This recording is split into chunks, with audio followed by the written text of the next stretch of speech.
नमस्कार मंडळी, आज आपण चमचमीत असा चिकन सुक्का बनवणार आहोत। त्यासाठी इथे मी 1 किलो चिकन, त्याला हळद, मीठ व आलं लसणाची पेस्ट लावून घ्यायची।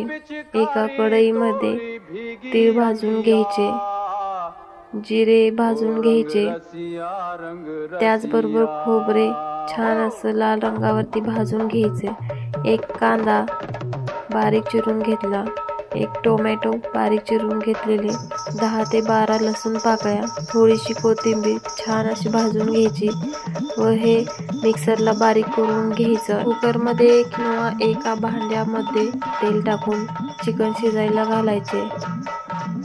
चिकन चांगलं शिजवून घ्यायचं।